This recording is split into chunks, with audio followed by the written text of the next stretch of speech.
My name's Kevin Gaskell. I'm the Chief Executive Officer of Fairline Boats. I've worked in big businesses and I've worked in small businesses.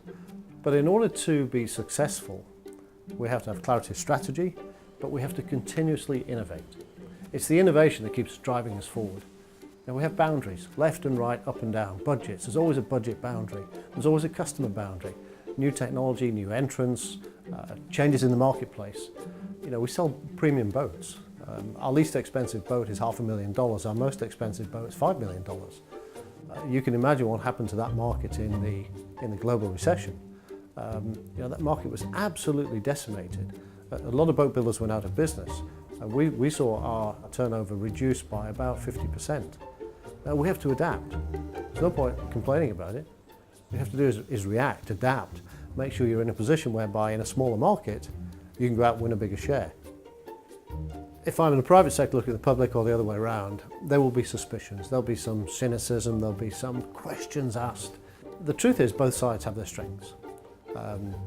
For me, I have to work within a commercial budget. You watch the news and you say, oh, this certain public structure got built and it only overran by 80 million or 100 million. And I look at my wife and I say, if I did that once, I'm out of business, I'm gone. I simply don't have that flexibility, So I have to run absolutely within budget.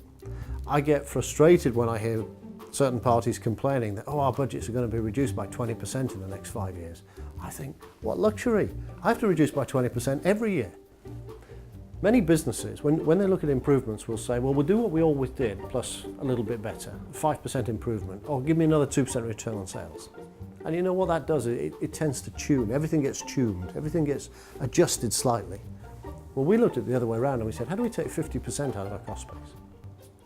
And people say, you're crazy. That can't happen. Well, actually, what if it has to happen? What if we have to do it differently? And you really start to create a culture whereby you say to people, dream the crazy dream. Have the crazy idea. Let's just throw it up in the air and see what happens.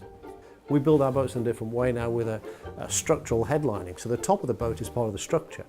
What that does, it takes a huge amount of weight out of the boat. It makes it far more rigid structurally, and it allows us to take cost out of the manufacture of that boat. That was never thought of previously.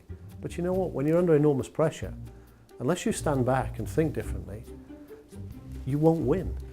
Innovation can take many forms. It can be something very small. When I came here to Fairline, one of the first people who walked into my office was a guy who builds boats, and he had a number of ideas about ways to improve the boats that we were building.